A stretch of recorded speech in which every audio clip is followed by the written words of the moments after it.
Hello, communicators. Welcome to episode 17 of the audio series The Communicator. Let's dive into the world of corporate communications from an in house lens. I'm Yesenia Reinoso, your host, and thanks so much for tuning in. If you are new to the show or are a general member, hit that subscribe button. You can also share, like, and comment on this and previous episodes at your disposal. Spread it far and wide, friends. I'm available on social media, so follow me on Instagram, LinkedIn, and Twitter/X. All of my handles are listed in the episode description box below. And finally, this episode and all previous 16 volumes are now available across all primary podcast mediums. Every new episode comes out on the first and third Mondays of the month, which you can hear on your laptop, mobile, or any portable electronic device. Now that we got all of those fine details out of the way, hello, Communicator community. Welcome back to a brand new episode of The Communicator. I am so excited that we have reunited once again in our podcast circle to dive into another corporate communications topic. I still cannot get over the utter joy of our season 2 premiere now that we are back once again. I just can't wait to further expand the communicator and figure out new ways as to how we could further put corporate communications into the spotlight. That is what the show is all about, and I am here for you. And I also want to hear about what you have to say about the last episode and as well as all of our previous volumes. Did you get to listen to it? Did you write a 5-star review? Do you have any questions, topics, suggestions, anything that you want to tell me? All of my contact information is listed in the episode description box. Don't be afraid to reach out. I am here to listen to you. I'm going to keep saying this time and time again, but the communicator is not done without your input. This is my gift to you. And the more that we can grow this community and truly become a beacon of communications inspiration, then no doubt about it, I have done my job, and we are here to change the communications spectrum and the ways to how we communicate by bringing in these fresh, vibrant ideas and changing the way as to how we perceive communications. Now, with all of this exciting juice that is pumping into our respective brains, I just want to give everybody a quick reminder as to what season 2 is going to entail. Obviously, if you haven't catched our season 2 premiere, highly recommend you do so after this episode. I talked about that season 2 is going to be fully dedicated to external communications, one of the critical components within the corporate communications ecosystem. Season 2 is going to encompass 10 episodes, which are going to be split into 2 parts. Part 1, where we're going to have episodes 16 through 20, aka volumes 1 through 5. They will be shown during the first half of the year, which will run from May through June. And then we will then be hitting hiatus for a few months, and then the second half of season 2 will resume at some point during the fall, and then episodes number 21 through 25 will then be showcased during the second half of the year, and then that will wrap up in total the 10 episodes and also put a nice little bow on season 2 before we hit our annual break. And so I really want to make these next 10 episodes the best ones yet. And so now that we have given ourselves the introduction of external communications, what exactly is about, the impact, the tactics, the why, the components / primary areas, now we're going to dive really in depth into what makes external communications the vital and critical component that it is today. We are going to be focusing on one specific area that everybody knows really well, and one that sometimes people might even consider that external communications equates to this, and that is public relations, also known as PR. Definitely a topic where we're not only going to be exploring public relations, but we're also going to figure out exactly what it is, the types of public relations strategies and tactics, why is it important in today's landscape, and how do we incorporate it into our communications plans, whether you are a small business or a major corporation. Most of the topics and as well as the strategies that we implement in public relations can be interwoven through depending as to what exactly the vision it is that you're trying to pull out. And so I'm very much looking forward to diving into this particular concept and ready to offer a much bigger perspective as to what PR truly is all about. So, communicators, let's communicate about the P and R, shall we? Great. All right, everybody. As I've stated earlier, we're going to be entering into the world of public relations, aka PR, and figure out ways as to how we can leverage public relations strategies to better enhance our visibility and credibility. But first, I think we all agree that we want to get a better sense as to what exactly is PR. I mean, when you look at it, the general definition and the core of what public relations is all about is the strategic management of communication between an organization and its stakeholders with the goal of building positive relationships, shaping public perceptions, and managing reputation.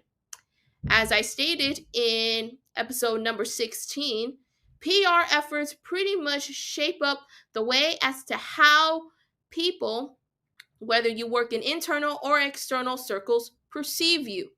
And it's also equally as important when you work in public relations to foster positive relationships of what you are as an individual or as an organization, and how does it align to the needs of the public.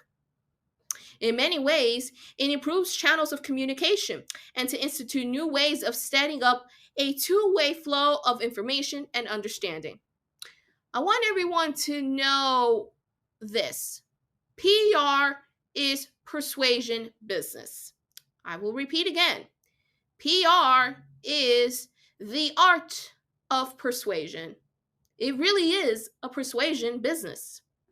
We're not only storytellers, but we create narratives to advance agendas.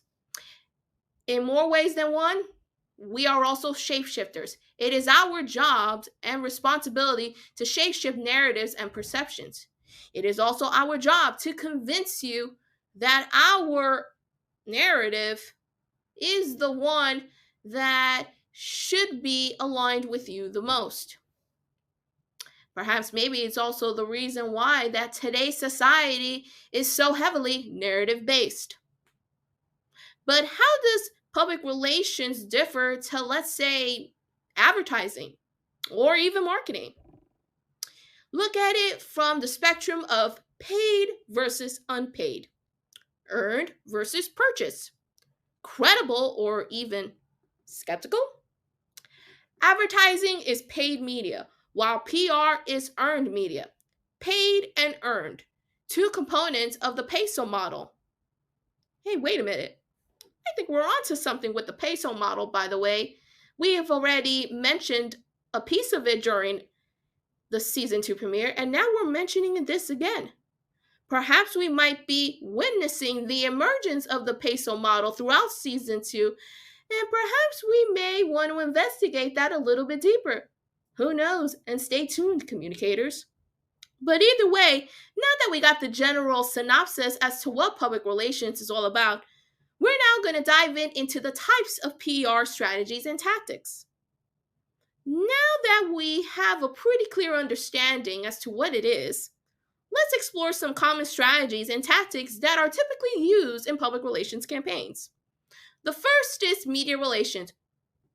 Whoa, we once again see media relations. What a coincidence! I have already stated that media relations is going to be a fully dedicated episode.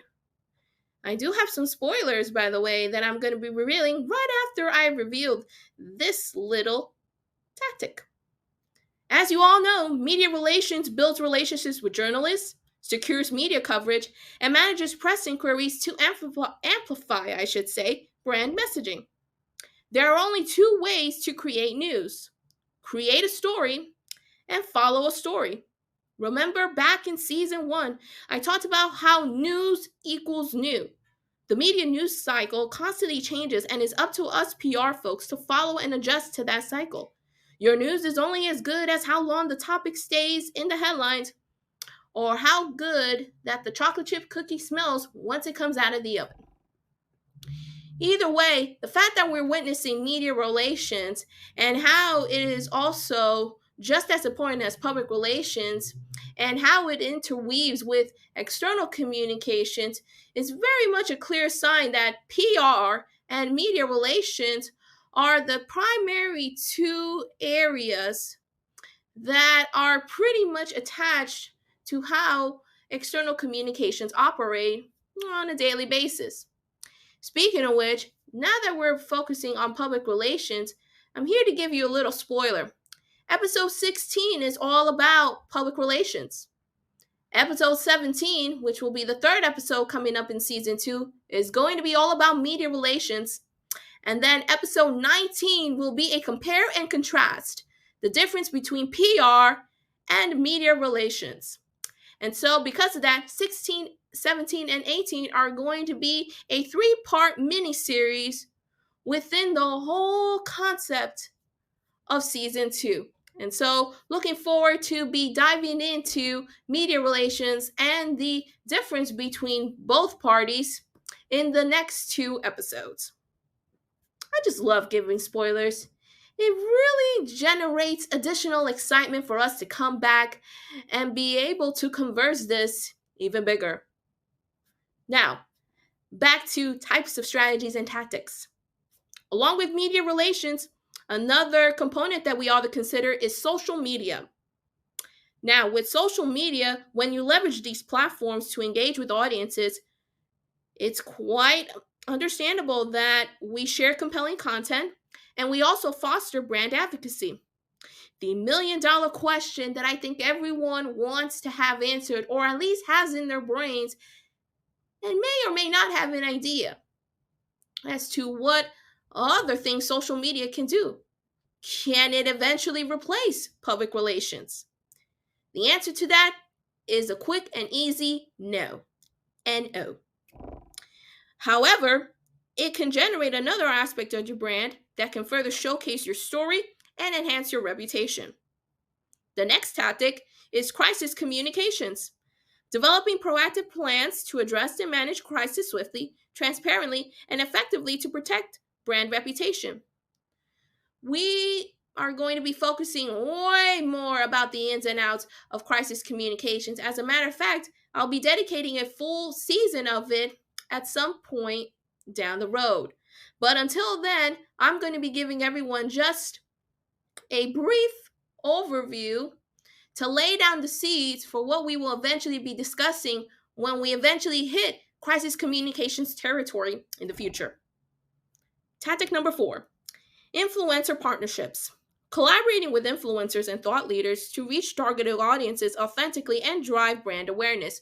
We have seen over the years the rise of influencers coming into the public relations world, how they have established themselves, and are also another way for brands to interact with them and further elevate their respective footprints.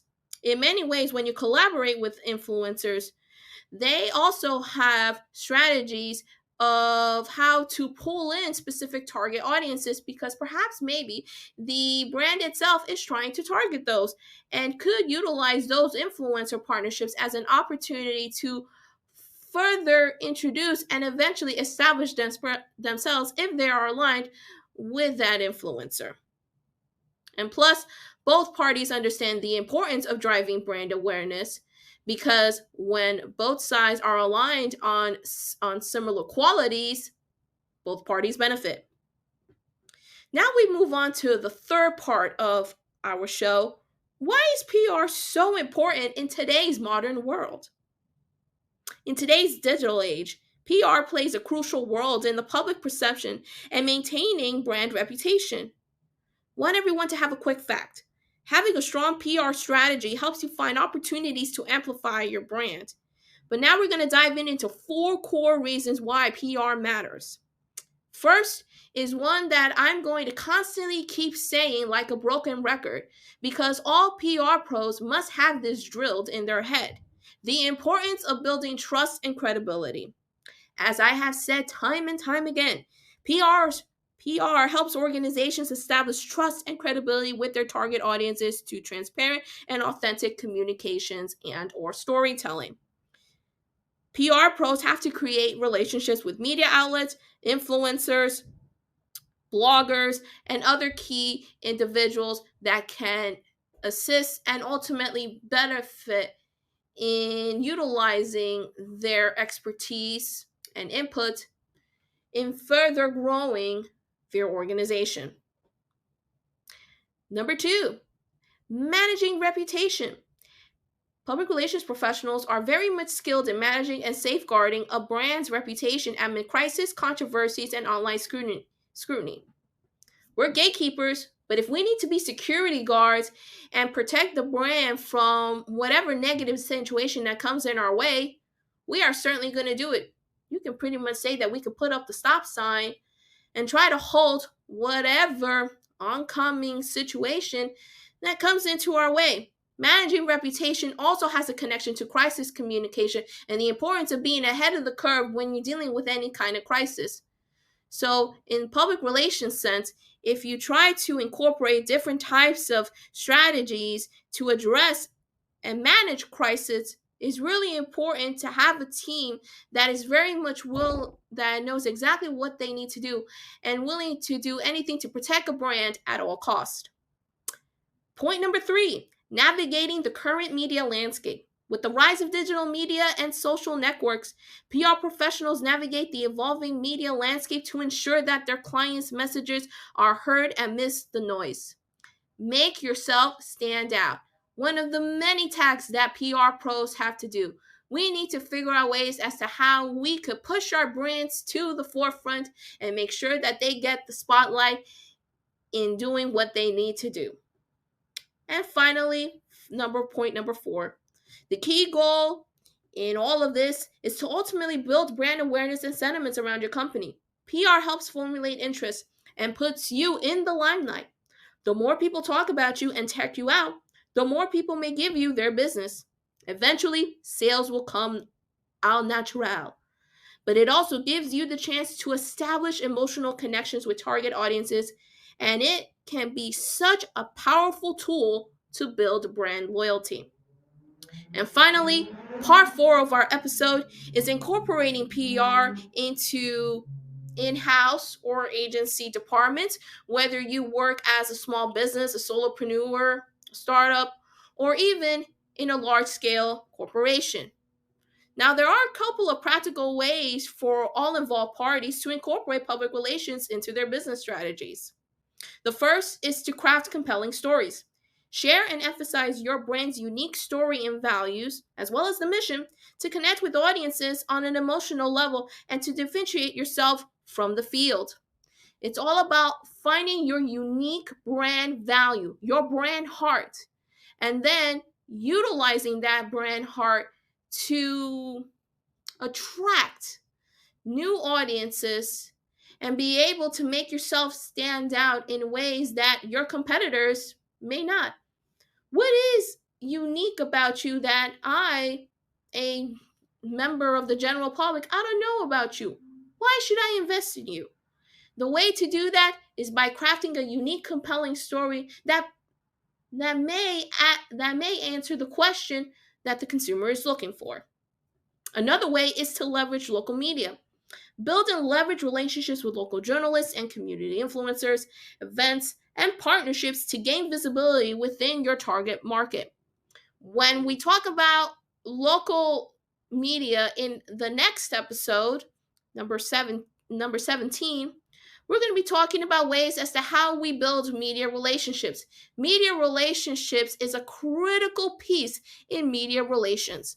And so, As you try to generate press, one of the ways for you to do so is by establishing relationships with the media, especially if they are within your local community. They could be print, broadcast, bloggers, influencers, you name it. There's always a media outlet that is willing to tell your story as long as you generate the human interest component that they're looking for.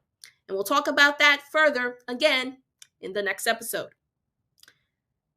Another way, engaging with micro influencers. When you partner with micro influencers who have a smaller but highly engaged audience that aligns with your brand niche and values. Now, today, you don't really have to be on the New York Times.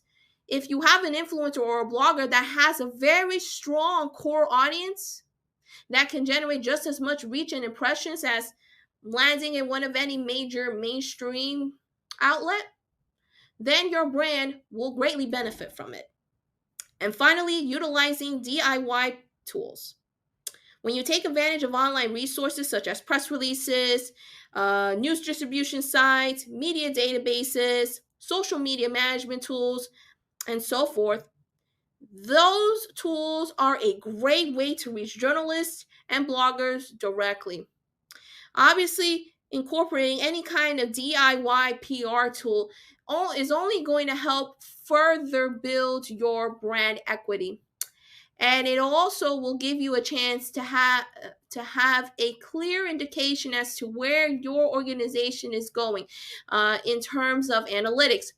Are they being talked about? If so, how many times?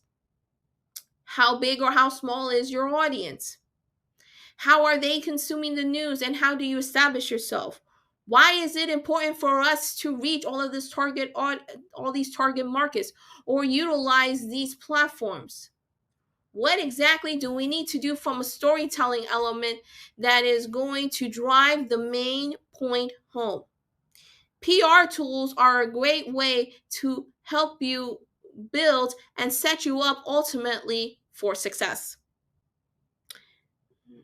By the end of everything that I just mentioned, I just want everyone to know this. PR is such a powerful tool for in-house or agency pros. Doesn't matter if you work in a small business or again in a big corporation. Having PR increases your brand visibility, establishes credibility, and builds lasting relationships with your core audiences. And when you implement PR strategies and tactics to tailor specifically to their unique needs, goals, and objectives, it can effectively navigate the PR landscape and ultimately achieve business goals. Remember, at the end of the day, businesses care about one thing and one thing only, and that is profit.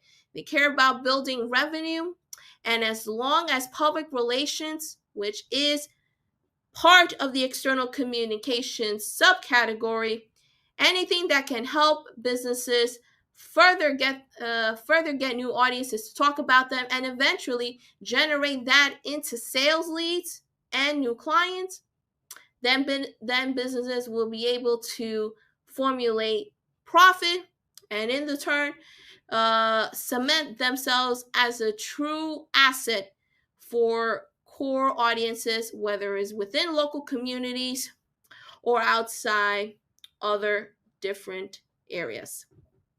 And so that is it. That wraps up episode 16 of The Communicator, where we talked about public relations in depth. And I hope you really enjoyed that. And I hope you really enjoyed that episode. Sometimes I have a tendency to repeat, but that is okay. It's something that I have gotten accustomed to. So we have arrived to the end. Any question, comment, anything you agree or disagree with? What topic should I focus on next? Even though I gave you the roadmap for the next 2 episodes after this. But either way, any feedback is highly welcome. Just email me at yr.ymedia@gmail.com. The email is listed in the episode description. Don't forget to follow me on social media and on The Communicator. Hit those subscribe buttons and share, like, and comment away as we continue to further elevate this podcast. Please, it would mean the world if you leave a 5-star rating or a review. And lastly, tune in to episode 17 in 2 weeks' time, where we're going to be talking about media relations. And I will see you next time on the opposite end of the corporate communication spectrum. We will be back in our podcast circle once again here on the Communicator. I'm Yesenia Reinoso, and I'll see you on the other side. Till then.